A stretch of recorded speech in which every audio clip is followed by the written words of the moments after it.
திரு SKB Karuna, விமர்சகர் திரு ராமசாமி மையப்பன். விருந்தினர்களுக்கு வணக்கம். முதல்ல திரு சத்யன், உங்கள்கிட்டே தொடங்குறேன். இந்தியா கூட்டணிக்குள் புகைச்சல் வந்திருக்கிறது, அது விரைவில் வெடிக்கும். தமிழ்நாட்டு கூட்டணி கணக்கை கடந்து இந்தியா கூட்டணி குறித்த ஒரு விமர்சன பார்வையை இப்ப இபிஎஸ் எந்த அடிப்படையில் சொல்றாரு? இது எப்படி புரிஞ்சுக்கலாம்? 4 மாவட்டங்களில் பெரும் மழை, வரலாறு காணாத மழை, பேரிடர் அப்படின்னு சொல்லிட்டு மக்கள் வாழ்க்கையும் வாழ்வாதாரத்தையும் இழந்திருக்கக்கூடிய அந்த காலகட்டத்தில் கூட மக்கள் எனக்கு முக்கியம் இல்லை, கூட்டணி தான் முக்கியம், டெல்லியில் போனதுக்கப்புறம் நடக்கக்கூடிய நிகழ்வுகளை வச்சு தான் மரியாதைக்குரிய பொதுச்செயலாளர் இந்த அறிக்கையை விடுறாரு. அதுவும் போயிட்டு வந்து கூட ஒரு கண் துடைப்பு நாடமாக பிரதமரை பார்த்து நிவாரணம் கேட்டேங்கிறதோடு நின்னதுக்கப்புறம் அதன் தொடர்ச்சியாக கேள்விகள் வருகிறது. 4 மாவட்டங்கள் இன்னும் சகஜ நிலைக்கு திரும்பவில்லை.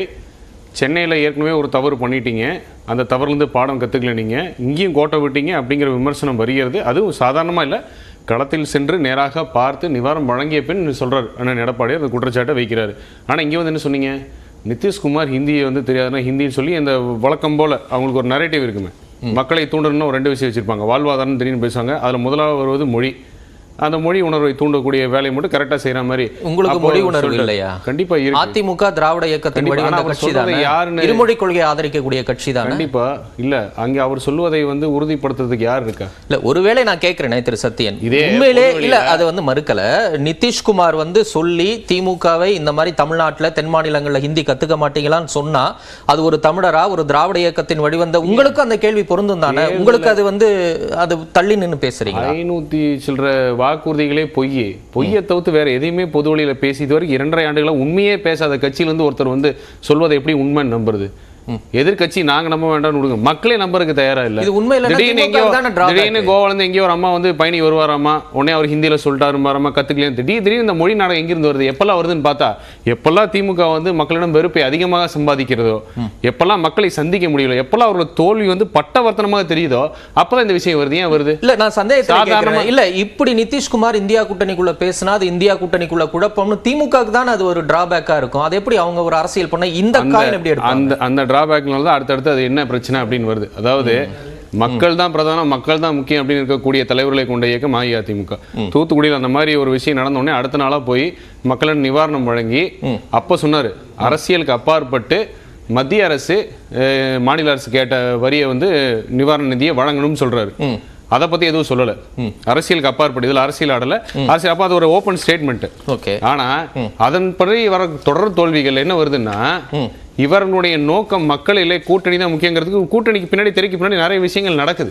இப்போ இவர் எப்படி சொல்றாரு, அஇஅதிமுகவும் பாஜகவும் நாடகம் ஆடுகின்றன. ஆனா உண்மையில அந்த கூட்டணிக்குள்ள என்ன நடக்குது அப்படிங்கிற உண்மை என்ன அப்படின்னா, எம்கே ஸ்டாலின் பிஎம் பேஸா கொண்டு போகணும், இல்ல டெபுட்டி பிரைம் மினிஸ்டர் பேஸா கொண்டு போகணும்.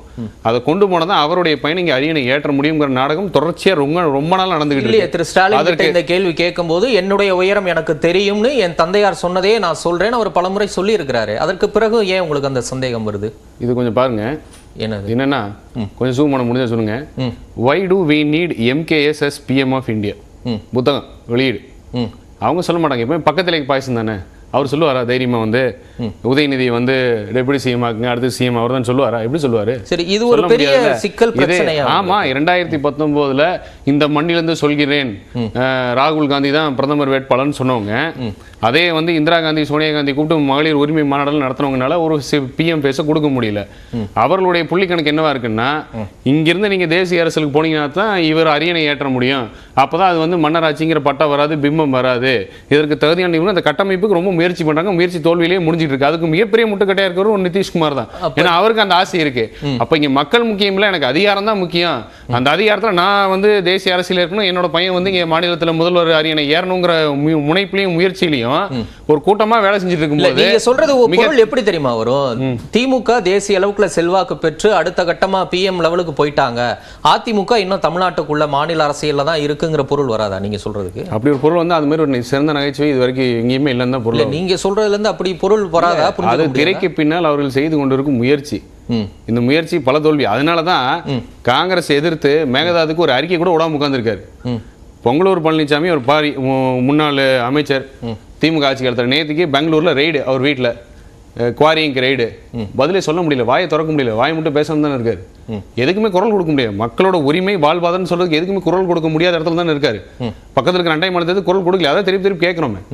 இன்னைக்கு ஆழியார் அணை நிரம்பியாச்சு, முல்லை பெரியார் அணை நிரம்பியாச்சு. பேபி டேம்ல மரம் வெட்டுறதுக்கு முன்னால் கேரளா பர்மிஷன் வாங்க முடியல உங்களால. அங்கே போறீங்க, போய் மலையாளத்தில் பேசிட்டு எல்லாம் வரீங்க, பினராயி விஜயனை பாக்குறீங்க. ஆனா சாதாரண ஒரு விஷயத்துக்கு முன்னால வாங்க முடியலையே. அப்ப அந்த உரிமையை பறி கொடுத்து விட்டு உங்களோட லாபத்துக்காக தானே உட்கார்ந்துருக்கீங்க. இல்ல அங்க அதிகாரம் வேணும், ஆட்சி அதிகாரம் வேணும், மகனை எப்படியா சரியான ஏத்தணுங்கிற துடிச்சிட்டு தானே இருக்கீங்க. சரி, ஒண்ணு இல்ல. ஆனா வெளியில வரும்போது மட்டும் இந்த ஒரு பாயிண்ட் சொல்லிடுறேன். இல்ல நீங்க பிஎம் வெளியில வரும்போது மட்டும் தெளிவா இப்ப தமிழ்நாட்டுல இருந்து பிஎம்க்கு 2014 நிலவரம் உங்களுக்கு தெரியும். மோடியா லேடியான்னு அப்ப செல்வி ஜெயலலிதா கேட்டாங்க. அப்ப பிரதமராக செல்வி ஜெயலலிதா விருப்பப்படுகிறார், விழைகிறார், அதற்கான ஒரு சான்சஸ் இருக்கு, அதனால கண்டிப்பா புரட்சி தலைவி அம்மா பிரதமரா வருவாங்கன்னு அப்ப அதிமுக மூத்த தலைவர்கள்லாம் பேசினாங்கல்ல 2014. அப்ப அது என்ன விதமான அரசியல்? நேரடியாக களத்துல இறங்கி தைரியமா சொன்னாங்க. இந்த மாதிரி ஒரு குடும்பத்தில் இருக்க ஒருத்தனை மன்னராட்சி நடத்தி அவனை அரியணை ஏத்துறதுக்கு இந்த கபட நாடகம், அது உங்களோட இன்டர்பிரேஷன். நீங்க அதான் கேட்டீங்க கிட்ட, என்னோட இன்டர்பிரேஷன் தான் கேட்டீங்க. அப்ப என்னோட இன்டர்பிரேஷன் சொல்ல முடியுது. என்னோட இன்டர்பிரேஷன் இல்ல, மக்களோட இன்டர்பிரேஷன் அதான். சரி, அப்ப பொன்னையன் வந்து எடப்பாடி தான் அடுத்த பிரதமர், ராஜேந்திர பாலாஜி வந்து அடுத்த பிரதமர் எடப்பாடி தான் சொல்றாரு, அது ஓகேவா?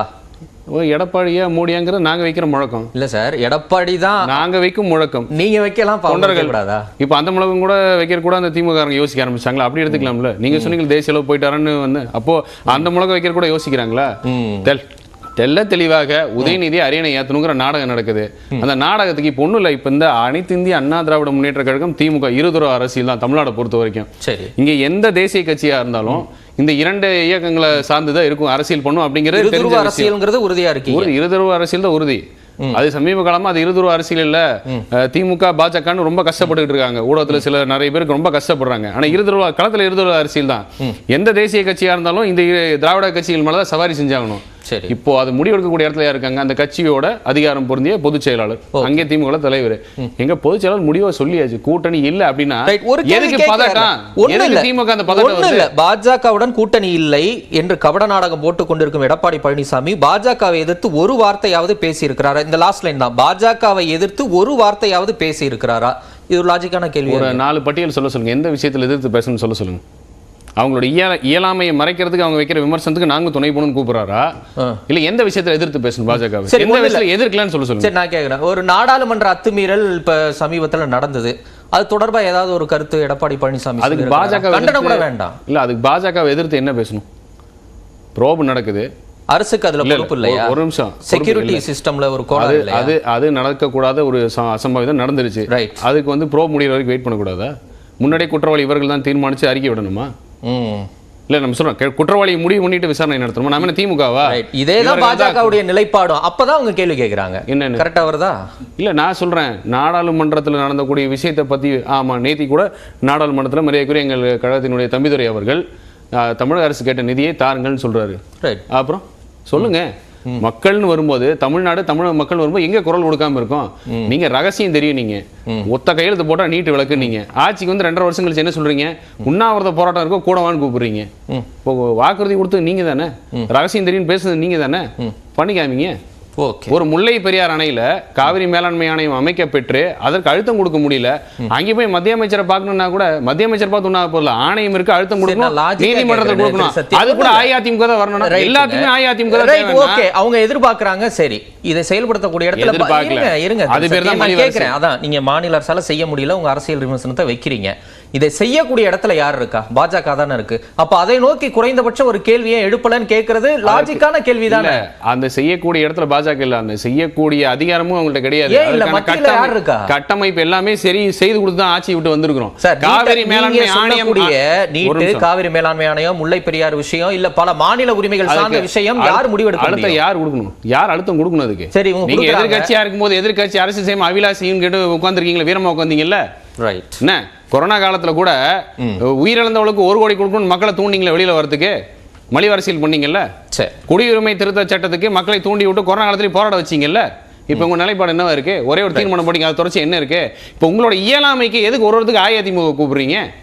தமிழ்நாடு தமிழர்கள் வாழ்வாதாரம் உரிமை அதை பத்தி பேசுங்க.